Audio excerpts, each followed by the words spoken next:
अस्सलाम वालेकुम। मैं हूं कासिम शहजाद और आप देख रहे हैं यो टॉक। नाजरीन, पाकिस्तान में जब भी रमज़ान करीब आता है या रमज़ान गुजर जाए तो ईद करीब आ जाती है, तो रोयत हलाल को देख के पाकिस्तान में एक बड़ी अजीब सी बहस शुरू हो जाती है और ऐसे कौम तकसीम सी नज़र आती है। तो इस हवाले से आज हम गुफ्तगू करेंगे। हमारे पैनल में इस वक्त हमारे साथ शामिल हैं जनाब प्रोफेसर मोहम्मद ज़ीशान साहब, जो कि एमफिल स्कॉलर हैं, और दूसरे हमारे पैनलिस्ट हैं जनाब प्रोफेसर मोहम्मद उस्मान भट्ट साहब। ये इंग्लिश के लेक्चरर हैं एक निजी कॉलेज में। तो आज हम इनसे इस बारे में बात करेंगे। दिशान साहब, क्या हाल है? ठीक ठाक हैं आप? अल्हम्दुलिल्लाह रब्बिल आलमीन। उस्मान साहब, आप सुनाए? ठीक ठाक हैं? आप सुनाएं। अच्छा, मेरा सबसे पहले सवाल तो ये है आपसे कि रोयत हलाल यानी चांद देखना जो है वो किस कदर ज़रूरी है? कासिम भाई, आपने फरमाया जैसा कि जब भी रमज़ान आता है या शवाल का मौका आता है, ईद कुर्बान के मौके पे भी मुल्क में देखा जाता है कि एक अजीब सा तूफ़ान बदतमीज़ी शुरू हो जाता है। बाज़ लोग उलमा पे इतराज़त करते हैं, कुछ हुकूमत पे इतराज़ करते हैं, कोई किसी पे कोई किसी पे, ये सिलसिला चला रहता है। तो इस बारे में गुफ्तगू करते हैं। तो सबसे पहले तो बात तो ये है कि जैसा कि आपने सवाल किया, कुरान पाक में है यसअलूनका अनिल अहिल्ला कुल हिया मवाक़ीतु लिन्नास वल हज, कि वो लोग आपसे सवाल करते हैं चाँद के बारे में, नए चाँद के बारे में। तक कुरान कंजुल ईमान में इसका तर्जुमा ये किया गया कि वो लोग सवाल करते हैं आपसे नए चाँद के बारे में, आप फरमा दीजिए ये वक़्त की अलामतें हैं लोगों के लिए और हज के लिए। तो ये जो चाँद का देखना है ये वक़्त की अलामत है। अब ये तो बात है कि जो चाँद का देखना वक़्त की अलामत हो गया कि कौन सा वक़्त शुरू हो रहा है, कौन सा ख़त्म हो रहा है। अब बात रही कि रमज़ान के हवाले से चाँद देखना ज़रूरी है या नहीं है। अब हम आते हैं हदीस की तरफ। तो बुखारी और मुस्लिम में मुत्तफ़क़ुन अलैह हदीस है कि सरकार अलैहिस्सलातु वस्सलाम ने फरमाया कि जब तुम चाँद देखो तो रोज़ा अफ्तार करो, जब तुम चाँद देखो तो रोज़ा रखो, और अगर अबर आलूद हो, मतलब साफ़ ना हो, तो मिकदार पूरी करो। मतलब शाबान की मिकदार पूरी कर लो, इस तरह रमज़ान की मिकदार पूरी करो। मिकदार क्या है? वो 30 है। यानी अगर किसी को चाँद नज़र नहीं आया, किसी वजह से भी नज़र नहीं आया, चाहे वो जो आसमान था वो साफ़ ना होने की वजह से नहीं आया, फिर भी आप 30 पूरे करो, उसके बाद अगला महीना शुरू कर लें, चाहे वो रमज़ान का हो चाहे वो शवाल का हो। 5 महीने ऐसे हैं जिनका चाँद देखना वाजिब किफ़ाया है। एक शाबान का, रमज़ान। वाजिब किफ़ाया क्या है? वाजिब किफ़ाया ये है कि ऐसा वाजिब जो चंद लोग भी पूरे कर सकते हों। अगर कोई भी नहीं देखेगा तो सारे गुनाहगार होंगे। जैसा कि जो नमाज़ जनाजा है वो फ़र्ज़ किफ़ाया होती है। अगर पूरी बस्ती में से किसी एक ने भी अदा कर ली तो सब की तरफ से हो जाएगी। अगर किसी ने भी अदा ना की तो सारे गुनाहगार होंगे। इसी तरह ये वाजिब किफ़ाया है, फ़र्ज़ किफ़ाया नहीं है। यानी ऐसा वाजिब जो चंद लोग पूरे कर लें तो सब पे सब की किफ़ायत तरफ से हो करेगा। जाए, सब किफ़ायत करेगा, बिल्कुल। तो 5 महीनों का चाँद देखना वाजिब किफ़ाया है। वो है शाबान, रमज़ान, शव्वाल, ज़िलक़ाद और ज़िलहज। शाबान का इसलिए कि आपने रमज़ान शुरू करना है, ये उसका वो स्टार्ट कब से हुआ और उसके 30 कब पूरे हो रहे हैं या 29 कब पूरे हो रहे हैं। इस तरह रमज़ान का रोज़ा रखने के लिए, शवाल का रोज़ा अफ्तार करने के लिए, अफ्तार से मुराद रोज़े ख़त्म करने के लिए। इसी तरह ज़िकात का, ज़िलहज का आपने चाँद ख़त्म करना है या वो मुकम्मल करना है। इसी तरह ज़िलहज का उसको शुरू करने के लिए, बकर ईद वाला जो महीना है उसको शुरू करने के लिए। तो ये है कुरान पाक से और हदीस से चाँद देखने की शरई हैसियत कि ये देखना ज़रूरी है। अच्छा उस्मान साहब, मेरा आपसे ये सवाल है कि उमूमन जब ये रमज़ान के खुसूसन सीज़न आता है तो जब ऐसे मामला नज़र आते हैं कि एक मतलब एक इलाके में रोज़ा हो रहा है, एक इलाके में रोज़ा नहीं है, इस तरह के मामला फिर एक आगे ईद के दिनों में जाके होता है कि एक इलाके में ईद है, एक इलाके में नहीं है। तो फिर ये बात बड़ी की जाती है कि सऊदीया के साथ कर लिया जाए, क्योंकि ये मरकज़ है इस्लाम मुसलमानों का, एक मरकज़ है। तो क्यों ना सारे मुसलमान सऊदीया के साथ ही ईद कर लें, या कम अज़ कम पाकिस्तान के हवाले से कि पाकिस्तान जो है वो सऊदीया के साथ ईद कर लिया करें। तो आप इस हवाले से क्या कहते हैं कि क्या ये आपको दुरुस्त बात लगती है, ये मुतालिबा दुरुस्त लगता है? जैसा कि अलामा साहब ने पहले ज़िक्र किया है कि यानी शरीयत यानी कुरान और सुन्ना जो है उसके मुताबिक जो है वो अमल करके हम अपनी ज़िंदगी के जो रोज़मर्रा के अफ़ाल हैं वो अदा करेंगे। तो इसी में ही हमें इत्तेहाद बैनुल मुस्लिमीन नज़र आता है। ठीक है। क्योंकि ये चीज़ जब आप शरिया को फॉलो करके चल रहे हैं तो फिर आपके दरमियान इत्तेहाद और यकजहती पैदा होगी। जी। और अगर हम इस रवायत हिलाल के ऊपर ही हम ये यानी दिखाना चाहते हैं कि हमारे दरमियान इत्तेहाद और इत्तेफाक होना चाहिए और एक जगह पर यानी एक ही वक्त पर तमाम जो हैं वो ईद जो है सेलिब्रेट की जाए, तो बाकी जो मामलात हैं उनमें क्यों नहीं हम इसके ऊपर डिस्कस करते हैं। तो ये जो चीज़ है, ये तो मैं ये कहूँगा कि यानी इंसान जो है ना वो हमारे जो मजहबी इल्म से नाशना है उनमें ना मगरबियत जो है ना वो गालिब है। ठीक है। और वो ना ये ज़ाहिर करना चाहते हैं कि यानी हम इस्लामिज़म और जो वेस्टर्निज़म है उसको मिक्स करने की कोशिश करते हैं, उनमें मसलत ढूंढना चाहते हैं ये। ठीक है। इसमें मुख्तलिफ़ किस्म की वजूहात हो सकती हैं। इसमें एक ये वजह भी हो सकती है कि वो मगरब को खुश करना चाहते हैं, ठीक है। और दूसरी ये वजह भी हो सकती है कि वो उनसे माली मुआवनत हासिल करते हैं। तो यानी ये मुख्तलिफ रीज़न्स हैं। लेकिन दीन इस्लाम जो है ये इत्तेहाद और इत्तेफाक का ज़बरदस्त अलमबरदार है। अच्छा, यहाँ यहाँ एक तो आपने, मैं आपका शुक्रिया अदा करूँगा कि आपने अपने जवाब में मेरा सवाल भी दुरुस्त कर दिया कि मेरा सवाल ये होना चाहिए था कि लोग ये मुतालबा करते हैं कि हम इस मामले में इत्तेहाद उम्मत का मुजाहिरा करते हुए सऊदिया के साथ क्यों ना ईद कर लें या रमज़ान कर लें। तो आपने वो इत्तेहाद का लफ्ज़ शामिल करके मेरे सवाल को भी दुरुस्त कर दिया। हालांकि मैंने सवाल दूसरी तरह से किया था, लेकिन सवाल वाकई इसी तरह से ही बनता था जिस तरह आपने जवाब दिया कि इस मामले में हम इत्तेहाद ढूंढते हैं। जी बिल्कुल। हालांकि यहाँ इत्तेहाद या बरकत इसी में है कि शरीयत को फॉलो किया जाए। जी बिल्कुल। मतलब शरीयत में यहाँ नहीं कहा, हमें यहाँ नहीं कहा कि अगर यमन में ईद है तो आप भी कर लें यहाँ ईद। यहाँ इस मामले में इत्तेहाद नहीं, इस मामले में शरीयत का हुक्म यह है कि आप चांद देखें। फिर आप ये भी देखें कि जो सख्र अफ्तार हैं वो मुख्तलिफ इलाकों में वक्त के लिहाज से उनमें तफावत आ रही है जी, उनमें फ़र्क है। तो यहाँ भी हम फिर ये पॉइंट उठा सकते हैं कि तमाम जगह पर सख्र अफ्तार के जो औकात हैं वो भी सेम होने चाहिए। जी जी कासिम भी, मैं यहाँ पे बात ऐड करना चाहूँगा जी, आपकी इजाज़त के साथ। जी जी बिल्कुल। देखिए, बात असल में ये नहीं है कि जी सऊदी अरब के साथ किया जाए या ना किया जाए, ठीक है। असल में बात वो उस्मान साहब वाली है कि ये कहते हैं कि पीड़ा और तो फकियाँ और मामला बीच में कुछ और हैं। जी। अब अगर पहली बात तो ये मैं यहाँ पे एक छोटा सा जवाब दे दूँ अपने नाजरीन को कि हमारे लिए कुरान पाक हुज्जत है, हमारे लिए हदीस पाक हुज्जत है, सऊदी अरब हुज्जत हमारे लिए नहीं है। अगर हमारे पास सऊदी अरब हुज्जत है, हर काम में आपने सऊदी अरब को ही देखना है, तो सऊदी अरब ने तो भाई अपने मुल्क में बुत खाने बनाने का ऐलान कर दिया कि मंदिर बना लें यहाँ पे आके, जबकि हदीस पाक में कहा गया इसको शिरक से पाक रखो अरब को। आप वहाँ पे इजाज़त दे रहे हैं बिल्कुल मंदिर बनाने की। वहाँ पे जुआ खाना जो अभी तक नहीं था बना, वो भी बनने की इजाज़त मिल रही है। और अभी रिसेंटली जो मामलत हुए नमूस रसालत के मामलत हुए, जितने पाकिस्तान में बड़े मुजाहरे भी हुए उसके, तो उस बारे में भी अरब खामोश रहा, ठीक है। या जो कुछ भी वो आले सऊद करेंगे, देखें वहाँ पे बिल्कुल हमारा खाना काबा है, हमारा जो मदीना मुनव्वरा है वहाँ पे वो हमारे लिए बाइस तकरीम है और वो अफजल व आला जगह हैं, ठीक है। हम उसकी तरफ मुँह करके नमाज़ पढ़ते हैं। काबा और है और मक्का मुकरमा और है, मदीना मुनव्वरा और है, मस्जिद नबवी और रोज़ा रसूल और है, ठीक है। वो शहर हैं, वो मुक़द्दस जगह हैं, ठीक है। लेकिन ये मुक़द्दस जगह होने से भी जो आले सऊद जो काबिज़ है वहाँ पे उसको फॉलो करना तो साबित नहीं आएगा।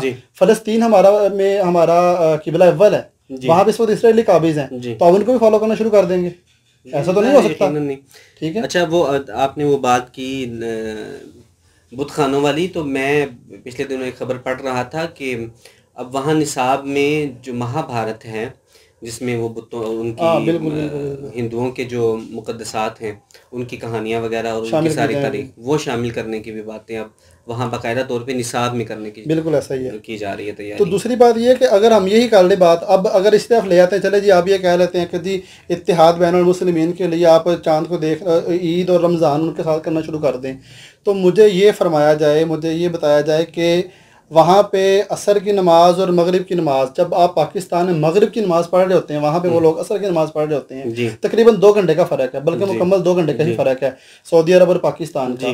तो नमाजों के औकात में ये मसला क्यों नहीं खड़ा होता? उस वक्त क्यों नहीं साथ में नमाजें पढ़ते? जब वहाँ पे फजर हो रही है उस वक्त आपकी वो जो है वक्त गुजर चुका होता है फजर का, आप उस वक्त जब चांद सूरज निकला हुआ हो, रोशनी अपनी सही तरह दे रहा हो, बच्चे स्कूल जा रहे हो आपके, और आप वहाँ पे फजर का वक्त हुआ है, आप उस वक्त फजर क्यों नहीं पढ़ते? उनके साथ फजर पढ़ा करें।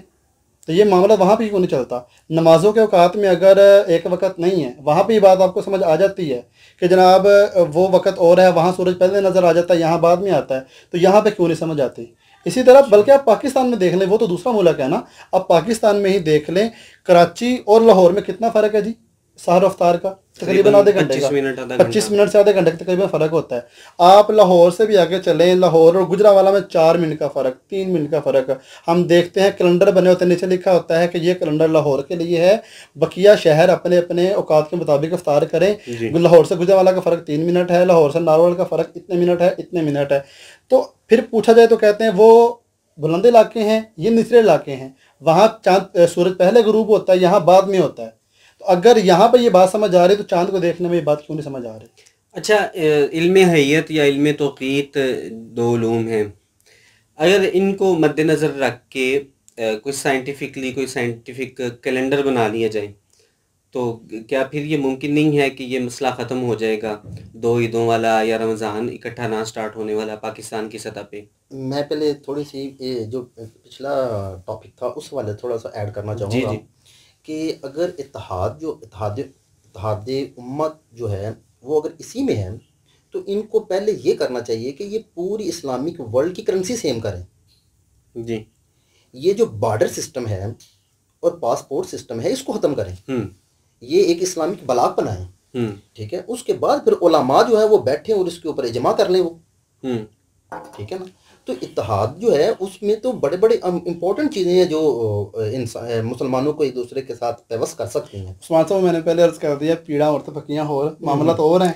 अच्छा, ये नुक्ता भी ना बड़ा अहम है जो आपने बयान फरमाया। हम ये फ़र्ज़ कर लेते हैं, जो आपने बयान किया ना उससे हम अब अगला मैं जो बात करने लगा वो ये है कि हम ये फ़र्ज़ कर लेते हैं कि खुदा न खास्ता पाकिस्तान के 2 या 3 मुल्क कल कला बन जाते हैं। खुदा न खास्ता पाकिस्तान जैसे पहले भी पाकिस्तान मतलब अलहदा हो चुका है, हम फर्ज कर लेते हैं कि बलूचिस्तान और सिंध जो है वो मिलते हैं, वो अलहदा हो गए हैं, ठीक है। और पंजाब और पख्तूनख्वा, पंजाब अलहदा हो जाता है, पख्तूनख्वा अलहदा हो जाता है। अब उमूमन हम देखते क्या हैं कि पंजाब में चाँद नज़र नहीं आता, लेकिन बलूचिस्तान की साहली पट्टी पे या सिंध में जो वहाँ की साहली पट्टी है वहाँ चाँद कई बार नज़र आ जाता है। लेट नाइट जो नज़र आने की वजह होती है, ऐलान होने की वजह यही होती है। तो फिर कल को ये भी हो सकता है ना कि अगर पंजाब अलहदा मुल्क बन गया तो पंजाब तो अपने इलाके में देखेगा चाँद और वहाँ से गवाही लेगा। बिल्कुल, कल को फिर वो सिंध की गवाही तो नहीं लेगा पंजाब, अपने इलाके की छाप। तो कल ये भी हो सकता है कि सिंध में भी एक दिन पहले रोज़ा हो जाए और पंजाब में ना हो। अगर खुदा ना खास्ता पाकिस्तान अलहदा हो जाता है तो फिर अगर इत्तेहादी उम्मत हो तो फिर वो इसी तरह ही हो सकता है कि जब बिल्कुल ना कोई बॉर्डर्स हों, ना कोई इस तरह का मामला, यानी वो खिलाफत वाला मामला कि सबका हुक्मरान एक हो, बाकी गवर्नर्स हों, तो तब तो ये हो सकता है, तब तो ये मुमकिन है कि उलमा इजमा करें इस पे कि ठीक है कि पूरी खिलाफत इस्लामिया जो है उसमें अगर चांद नज़र आ जाए तो कर लें। या ये हो सकता है कि वो ब्लॉक्स बना दें, मतलब कोई भी सूरत हाल के ये ब्लॉक जो है उसने इतने इलाके में अगर चांद कहीं भी नज़र आ जाए तो हो जाए, फिर इतने हज़ार जो किलोमीटर हैं उसमें चांद नज़र आ जाए तो वहाँ ईद कर लें, रमज़ान कर लें, तो फिर इजमा की सूरत आती है और फिर इत्तेहादी उम्मत की सूरत आती है। वरना तो जाहिर है कि आप अलग-अलग मुल्क बना लें, दरमियान में समंदर आ रहा है, हज़ारों मील के फासले आ रहे हैं और कहें कि उस मुल्क को देख के आप ईद कर लें या रमज़ान कर लें, फिर तो मुमकिन नहीं है, नज़र आता है इस तरह का इत्तेहाद। बिल्कुल आप सही फरमा रहे हैं। अच्छा, अब उसी पे दोबारा आ जाते हैं जो मैंने आपसे सवाल किया था साइंसी कैलेंडर के बारे में, इल्म हैयत के मुताबिक, इल्म तौक़ीत के मुताबिक जो है। कासिम भाई देखें, इसमें 2 चीज़ें हैं।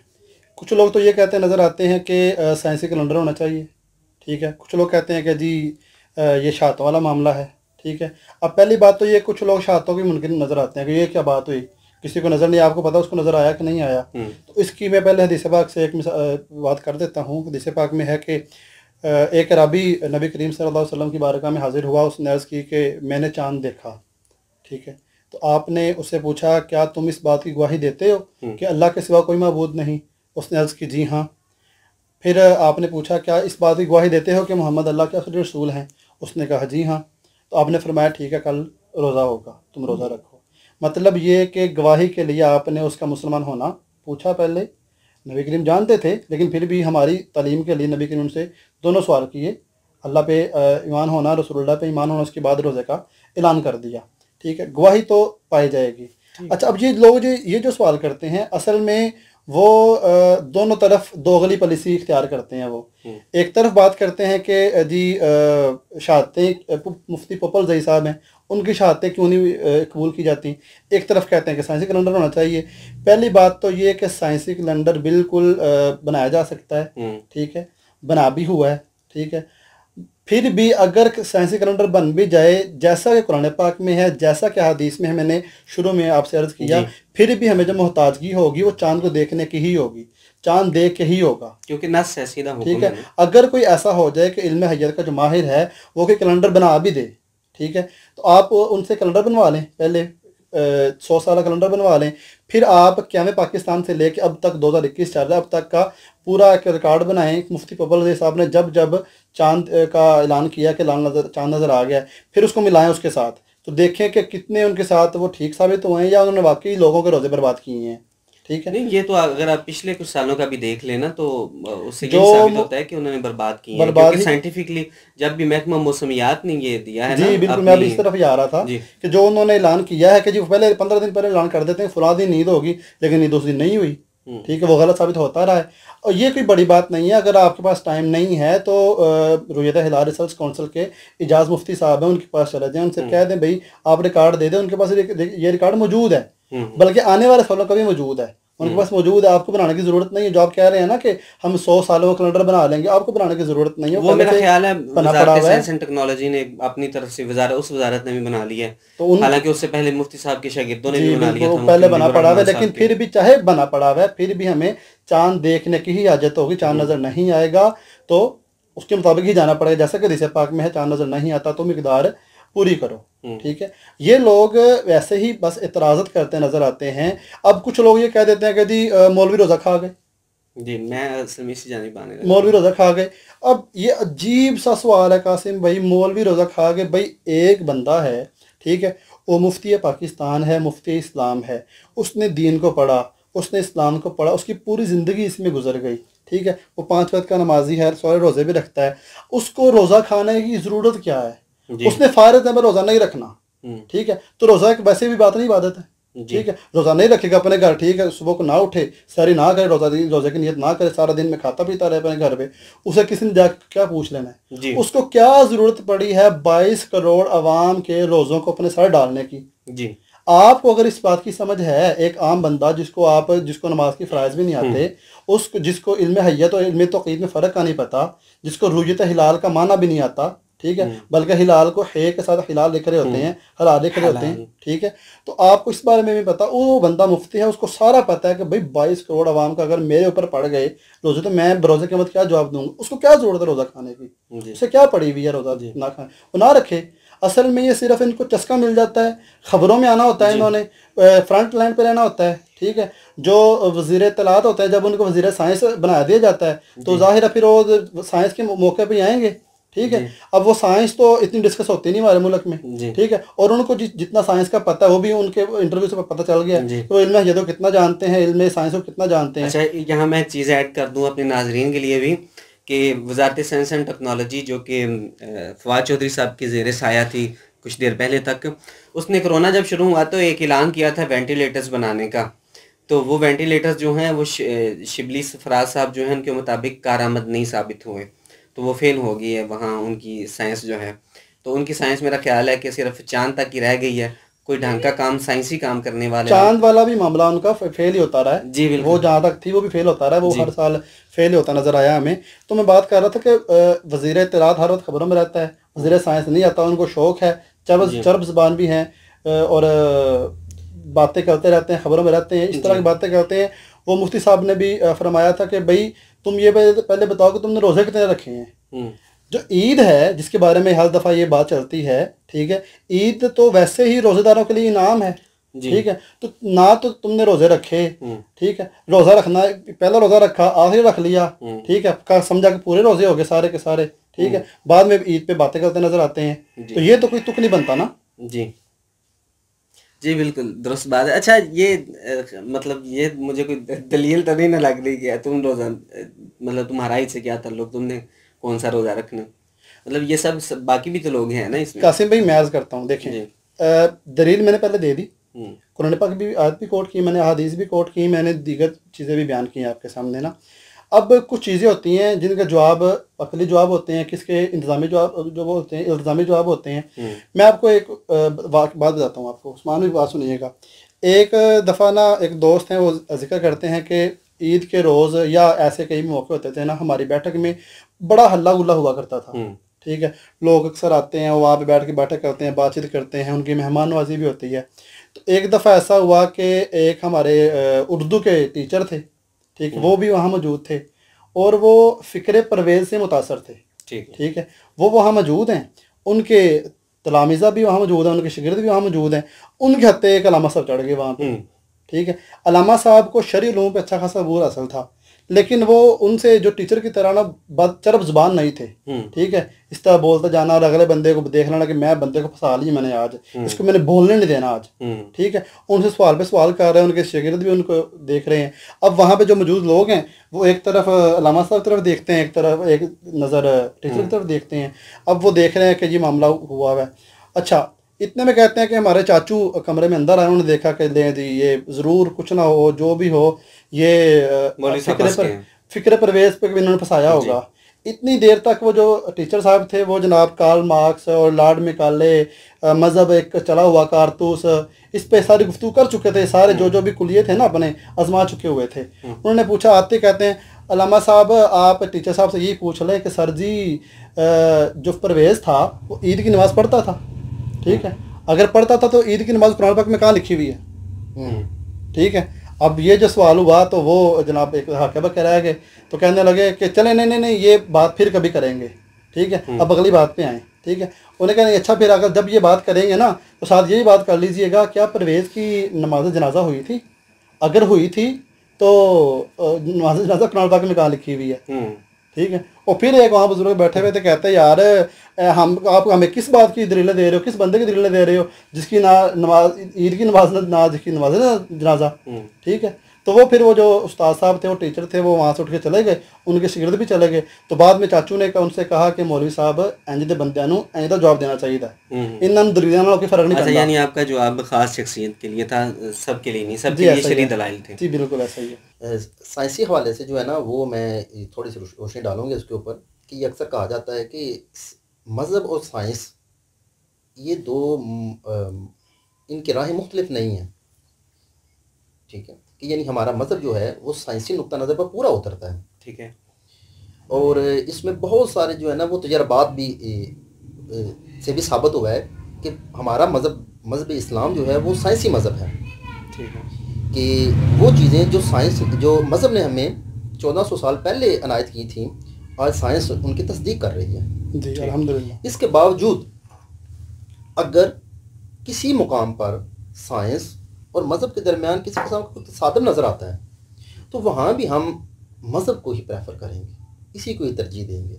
ये सोचते हो कि कल को साइंस भी इस चीज़ को मान जाएगी? जी बिल्कुल, हम मज़हब क्योंकि मज़हब का कोई भी ऐसा पॉइंट जो है वो गलत साबित नहीं हुआ, जबकि साइंस में बहुत सारे जो है साइंसी बदलती रहती हैं जी, उसमें तब्दीली आने के चांसेस हैं। तो लिहाजा ये हम कहें कि यानी बाज़ जगहों पर जहाँ साइंस हमें मुतज़ाद नज़र आती है मज़हब से, तो वहाँ हम मज़हब को फॉलो करें। और हुक्म भी यही है, हम ज़ाहिर है हम शरीयत के मुकल्लफ हैं, साइंस के मुकल्लफ नहीं हैं। साइंस का मुकल्लफ नहीं है, लेकिन सर ये जो है ना, ये जो चंद गुमाश्ते हैं मगरब के या मगरब ज़दा लोग हैं, ये लोग एक्चुअली चूँकि बाद ममालक में साइंस को मज़हब का दर्जा दे दिया गया है, वो साइंस को ही अपना मज़हब समझते हैं। क्योंकि साइंस का ताल्लुक मादियत के साथ है। ये मादी फ़वाइद बहुत ज़्यादा इंसान को देती है, और इंसान का आजकल जहन और उसका तसव्वुर जो है वो मादी हो चुका है। लिहाजा वो ये साबित करना चाहते हैं कि यानी साइंस जो है ये भी एक मजहबी हैसियत इख्तियार कर रही है, तो वो अपने आप को ये ज़ाहिर करना चाहते हैं। बात फिर वही मेरी आएगी कि यानी ये अपने आप को ये ज़ाहिर करना चाहते हैं कि हम भी मगरबी लोग ही हैं। जी, यानी असल में वो मगरब से मरऊब हैं और अपने आप को उस तरह ढाल के पेश करते हैं कि हम भी वही चीज़ हैं। उस्मान साहब फरमा रहे थे वो साइंस के मादी फ़ायदे हैं, इसलिए वो साइंस को बतौर मज़हब मान रहे हैं वो।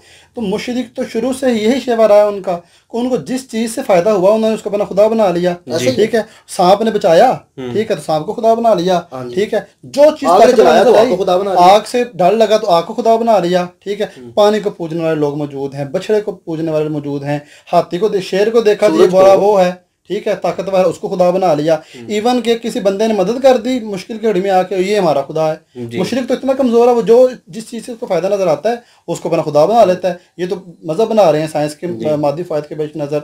तो जो फिर मैं आखिर में यही दावत दूंगा, जो नजात है वो इस्लाम में है, वो शरीयत में है, वो मज़हब में है, वो उसकी तरफ आ जाएं। इस घोंसलों में ना पड़ा करें, इसका कोई फ़ायदा नहीं है। जब आप आते हैं तो आप पे ये जो चीज़ें हैं ना डिस्कस करने की, तो बड़े मौज़ूआत हैं और जिसको आप अपना वक़्त ज़ाया करने के लिए, अपनी बैठक को रौनक बनाने के लिए आप इस्तेमाल कर सकते हैं। दीगर बने पड़े हुए आपके दीगर आपके शहरों में, आपके देहातों में, आपके हुकूमत में, रियासत में, मुल्क में बड़े मौज़ूआत होते हैं, उस पर डिस्कस किया करें। इन बातों को लेके आप अपनी आखिरत और दुनिया को बर्बाद ना किया करें। जी बिल्कुल दुरुस्त, अल्लाह ताला अमल की तौफीक अता फरमाए। अच्छा, हम क्यों अभी डिस्कशन तो ख़त्म हो गई हमारी, मैं सिर्फ आखिरी एक चीज़ ऐड कर दूं यहाँ। उमूमन कई बार ऐसा होता है कि रमज़ान का ऐलान भी कई बार रात को 9 बजे 10 बजे होता है। इसी तरह ईद का ऐलान भी कई बार 9-10 बजे होता है। तो उस पर भी बड़े सवालात उठाए जाते हैं कि अच्छा लगता है कहीं से कोई कॉल आ गई है, कहीं से किसी ने कह दिया है, तो अब मौलवी साहब जो हैं वो बिक गए हैं। तो असल में होता ये है कि कोई बिका नहीं होता, कोई कॉल नहीं आई होती। होता यह है कि अगर पंजाब साइड, क्योंकि यहाँ पाकिस्तान में सबसे पहले जो चांद या सूरज नज़र आता है वो यहाँ नज़र आता है पंजाब के इलाकों में। यानी अगर जल्दी नज़र आना हो तो यहाँ नज़र आना मुमकिन होता है। शायद नारोवाल के इलाके में सूरज जो है वो सबसे पहले नारोवाल के इलाके में नज़र आता है। चांद भी ज़ाहिर है कि फिर उसी हिसाब से पंजाब में ही अगर पहले नज़र आने का इम्कान हो तो फिर पंजाब में नज़र आता है। उसके बाद अगर साहली इलाकों में नज़र आए, कराची के या सिंध के या बलूचिस्तान के, तो फिर वो थोड़ा बाद में, यानी पंजाब से आधा घंटा पौना घंटा बाद में वहाँ नज़र आने का इम्कान होता है। अब होता ये है कि वहाँ नज़र आया, किसी ने शहादत दी, वो क्योंकि थोड़े से पसमानदा इलाके हैं, वो अपनी शहादत जो है वो फर्स्ट हैंड पहुंचाने में भी उन्हें कम से कम आधा घंटा 1 घंटा लग जाता है कि पहले बंदे को पहुंचाएं, किसी जिम्मेदार को, यानी डिप्टी कमिश्नर को, कमिश्नर को। वहां तक पहुंची, फिर वहां की जोनल कमेटी के पास पहुंची, उन्होंने उनकी शहादतों को परखा कैसे कि अच्छा क्या वक्त था, आप कहाँ खड़े थे, चांद किस तरफ था, दाएं था, बाएं था, आगे था, पीछे था, चांद कैसा था, इस तरह था या इस तरह था, किस तरह था, ये बताएं। मतलब इस तरह सारी शहादत उनकी वहाँ जोनल कमेटी परखती है। वो परख के अगर वो उन्हें इत्मीनान होता है तो फिर जो होती है मरकज़ी कमेटी को उस बंदे की शहादत रेफ़र की जाती है, और मरकज़ी कमेटी जो होती है वो भी फिर उसकी शहादत दोबारा परखती है।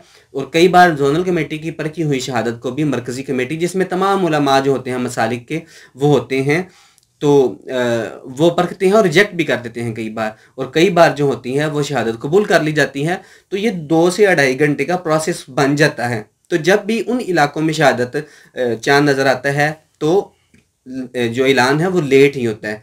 तो लेट होने की वजह ये होती है ना कि कोई कॉल या कोई ऐसी कि मौलवी साहब पता नहीं किसी से डर गए, किसी ने डरा दिया, किसी का हुक्म ना मान गया, जो है वजह वो सिर्फ एहतियात होती है। हाँ, एहतियात होती है और इंतजामी, जी बिल्कुल, एक तो रोजे का बचाना और इंतजामी भी, यानी करने को दिया कि मतलब वहाँ एक जमात ने चांद देख लिया मुसलमानों की, तो वहीं से वो ऐलान कर दी। ये तो नहीं हो सकता, उन्होंने बहरहाल देनी है गवाही, और गवाही को परखा भी जाना है और उसके बाद उसका ऐलान होना है। तो ये आज हमारी सारी डिस्कशन थी। तो इंशाल्लाह अगली वीडियो के साथ मज़ीद किसी इसी ऐसे ही मौजू के साथ हाजिर होंगे। तब तक के लिए इजाज़त दीजिए। अस्सलामु अलैकुम रहमतुल्लाह।